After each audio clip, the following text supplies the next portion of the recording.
What's good, YouTube? Antayami here, back with another video, and in today's video I have a deck profile of Lightwind Fiendsmith, which is extremely, actually surprisingly really good. What makes it really good is that you can literally play like 20 non-engine in this deck, and once the deck gets rolling, it's really hard to stop. Has a crazy grind game, just a very good deck. The end board is technically an FTK, especially in games 1, and yeah, and it has a lot of like pushes and things that it can play through like 2 to 3 hand traps depending on your hand and stuff like that. So without further ado, let's go ahead and hop into the deck profile, and I will showcase one combo video. Actually I'll showcase 2 combos in this video. I was supposed to be going to a regionals today, and my car battery died, so I was going to at least try to top like 32 with this deck and showcase it that way, but it's all good. I'll play this deck in another big event to show off that it is actually a very strong deck. All right, without further ado, let's hop into the deck profile. So first we start with the 3 Kiss of Kills. I think this card is very important to max out. Same thing with Delillas. These cards, you want to see starters because there's no other way to get to them outside of like hard drawing them. And that goes with like the other copies of the spells and traps. Like the Fiendsmith engine doesn't bridge into the Lightwind engine, so you want to see like max copies of these cards as much as possible. Of course, you want to play the 2 extenders, one of each. You don't really need the second version of each one. Summoning Lilla is way more important because Lilla gets you into Frost. And Frost on your opponent's turn normally gives you a free extra draw, which lets you draw into another hand trap. So that's also very, very important. And of course, you play the triple Sunny Snitch, also great in time, but also just another Rhoda for the deck, and the Secret Password. I only play 2 because you don't want to see too many ways to your Lightwinds because it can get a little bricky. I can see this card being a 3 of, and it might be a 3 of in the future, but right now I do like it at 2, and it's been working out very well with that. So you basically have, I want to say, what, 11 ways to Lightwind combo, and then if you draw like different cards combinations, you can play through like hand traps. So yeah, I found it very good. Going with the Fiendsmith engine, yeah, this is a Fiendsmith. My friend is holding on to mine at the moment, so I will be getting that back hopefully later on. If I went to the regionals, I would have had it, but yeah, I just don't have it. So this is gonna be a quick proxy, but 3 Fiendsmiths, 1 Lurie, and 1 Trax, pretty standard. Then we're going to the Unchained package. We play 1 Shavar, 1 Chamber. It's part of the combo. It's pretty broken. And then going into the broken non-engine, we play triple Ash, triple Imperm, triple Veiler, triple Nib, double Ogre. I've been loving Ogre and Ogre, and the more I draw the card. And since you play so many hand traps, you will typically always draw 2. So pairing this card with another card is always good. I played a 1 Droll because I don't think Droll is that crazy. I think it's definitely a card that's not bad in the format, but I think it doesn't stop every single hand, and I think a lot of people are playing around Droll. So I play 1, but mostly because of crossout. But yeah, if you hard draw it and pairing it with a hand trap can be also very good. I play 1 Bistro Druid Worm and 1 Magma Moot, really good. And I also played triple Call Out Detonators. I will say that the cards like the Bestials and the Nibs, typically you don't play these in Lightwinds because your Lightwind monsters need to have no other monster on board for their effects to trigger. But I have workarounds with that, and it's not like the best way to do it, but Nib is too broken right now, and I also think that the Bestials are very good as well. So I think I play it regardless if there's not super great into the Lightwind engine, but yeah, regardless, I think it's very, very strong, and I can show you guys some workarounds if you have only 1 Bestial and you have a Kiss of Kill in hand or something, right? So extra deck, We play one sequence, one Requiem, one Equipped Princess, one Lacrimosa, and one Desiree. This is kind of like the Fiendsmith stuff, like, you know, whatever. And then the Light Twin stuff, you got Trouble Sunny, Griffin, double Kiss a Kill, and then I only play one of the Lilla. Kiss a Kill is really broken because if you guys haven't noticed, this is a light fiend, and this deck gets into Kiss a Kill extremely easy and basically for free. So you can go Fiendsmith combo with that, which is really cool. One Muckrucker, part of the Light Twin engine.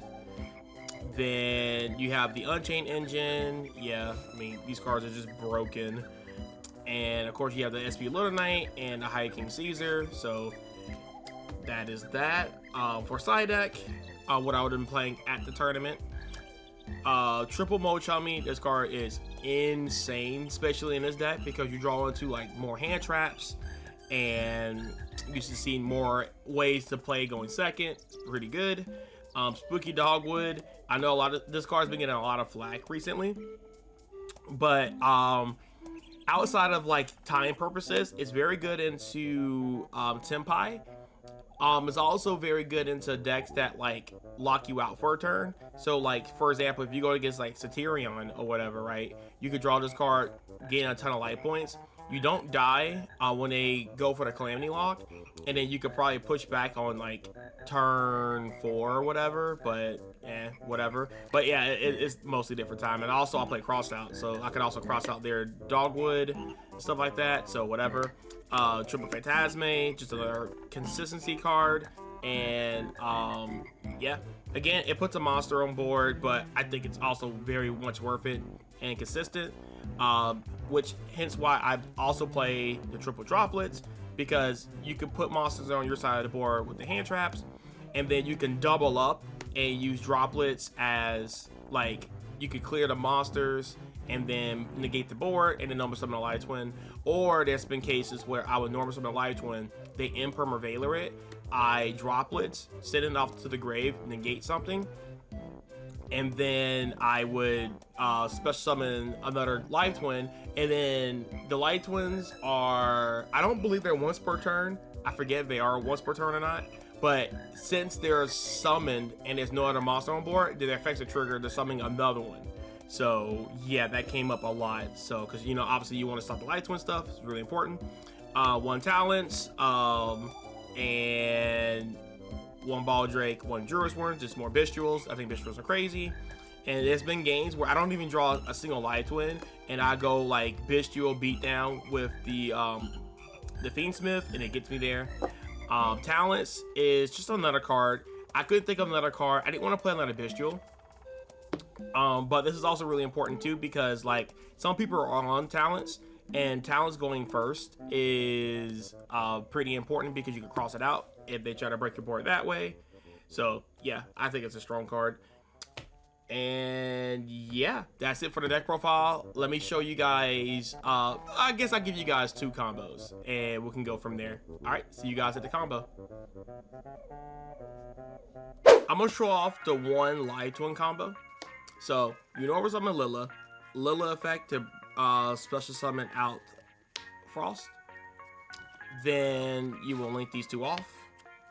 And let me put a field center here so you guys can see the center of the field. Give me a second. We'll use Aria here. So yeah. Then we are gonna go into your Kiss a Kill. Now, we're gonna activate the effect, special summon Lilla. Now, there's 2 things you can do here. You can immediately link this off for a Requiem, and I don't recommend that because now, let's say, for example, if your opponent holds Ash Blossom, you can go Requiem effect, and you get Ashed here, and you have no other extenders, then it kind of sucks. So, I particularly do something a little bit different here. So, we'll just still link these 2 off for your Lilla. And then, on priority, you have to call priority on this because this is nibbable at this point. So, for example, like, if you don't call priority, right, and you pass back it to your opponent, they can chain nib here, and then if you chain Lilla to summon back your Kiss-a-Kill, then both of these cards will go away, and nothing will happen, and you have a big fat Nib token. And again, if you don't have an extender, then you're kind of cooked. So you'll call priority here, and then now your opponent gets to respond with Nib. So if they Nib you here, you get a Nib token, and then now you get to summon Kiss-a-Kill. Now, it's still like barely nothing, because if you have no extenders, you can still end on a pop, which is like better than nothing. But yeah, if they had a Nib here, you kind of cooked, unless you have like cross out or any type of like extenders, Fiendsmith, whatever, right? But it's better than nothing, right? So yeah, Lilla effect, special summon Kiss-a-Kill. Kiss-a-Kill will draw you a card here, and then we're going to go into a Link 4, into Trouble Sunny. Trouble Sunny effect will activate to summon back out the 2. The reason why we do that is that we're going to bring back out the Trouble Sunny later on in the combo, so we're going to put that in the grave. Then here you will go into Requiem here. I feel like it's a little bit safer, because now if you get ashed here, at least you have Delilla, and you can do some stuff with that. But yeah, we're going to Requiem effect, and we're going to go into Engraver. Then after that, we're going to link both those off into your Yama. We're going to activate Yama effect. Yama searches out the Shavara. It's in hand. And then you will activate the effect of Fiendsmith to shuffle back the Link 1. And then we're going to turn these 2 into a Rage. After that, we're going to activate Shavara effect, popping Rage. Chain Link 1 Yama is going to activate, and then Chain Link 2 Rage. So Rage is going to target our Fiendsmith, which is going to add it back to hand. And Yama is going to summon out our Trouble Sunny. And I put the Trouble Sunny in this extra monster zone right here, because it will be important for later on in the combo. Because the positioning in Light Twins and with like the Griffin and stuff actually matters. So you want to get the full effect of your lock. We're going to activate Engraver's effect to search out Tract, and then Track effect.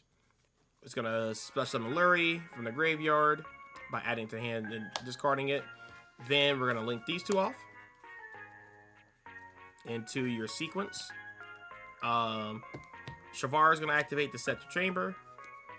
Then we'll use sequence effect to shuffle back the Engraver, and we're going to shuffle back the Lurie. Put these cards back. And then we're going to go into our Lacrimosa. Lacrimosa effect will activate. We're going to special summon back our Kiss-a-Kill.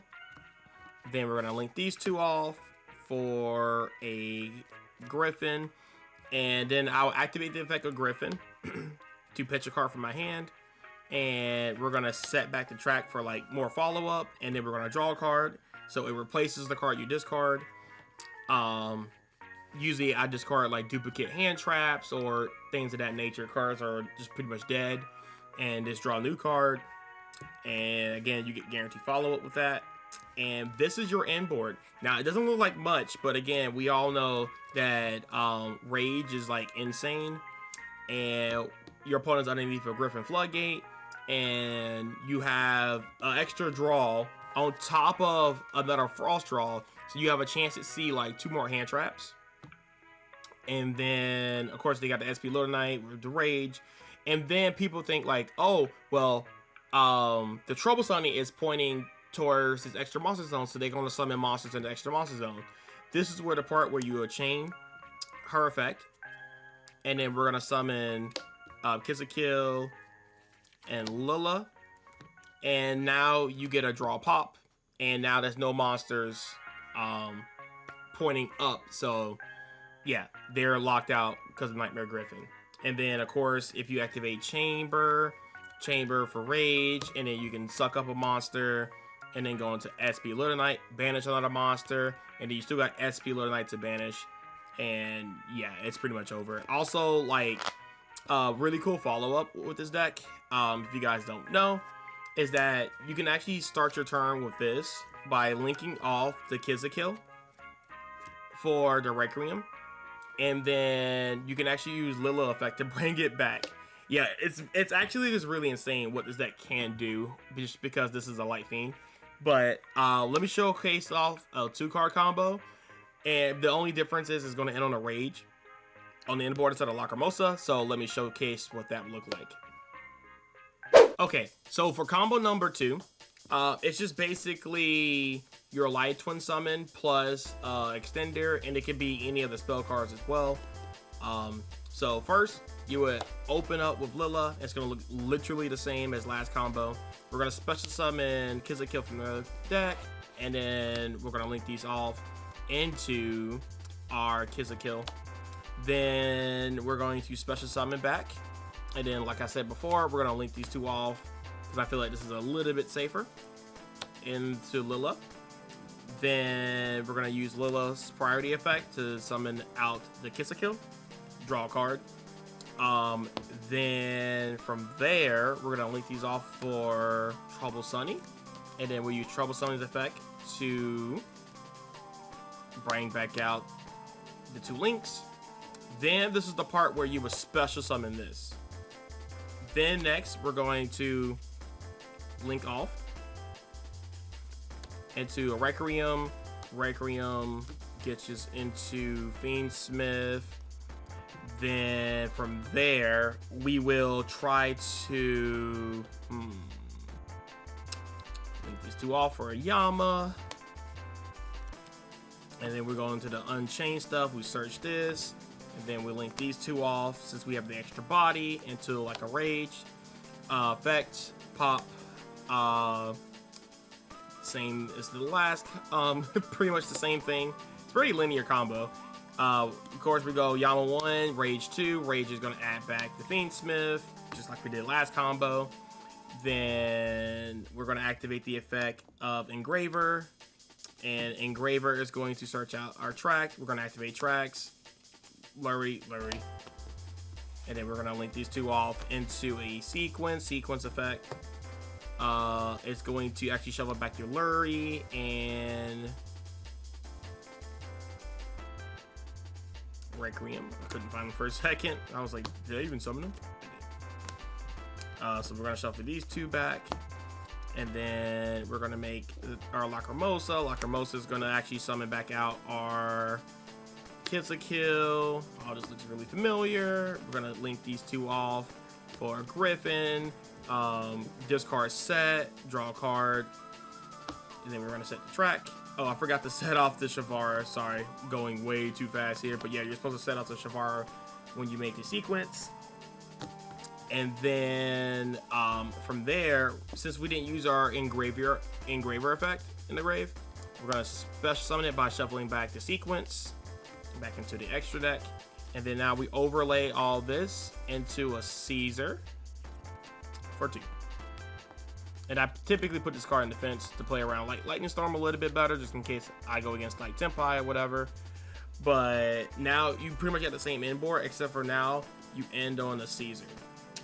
So that's basically it. There are other combos where you can go into like a Desiree and stuff like that, but we're not going to get into like those type of combos. But those are the bread and butters that you want to go for with this deck, and this deck tries to achieve. And believe it or not, this is very hard to crack. Like, you can literally not even hand trap Snake Eyes and they can't break this board. Like, it's crazy. Like, the cards that are on the board right here can handle Snake Eyes. Like, they normal summon Snake Eye Ash. Cool, the effect goes through. They go search Poplar. Poplar special summons no effect because of Griffin. So now they do what? Link into the Heavenly Closed Sky. And then they go into Requiem. The thing is, if you see the Heavenly Closed Sky, you can actually just tribute this to summon this plus. I guess I'll put this one here.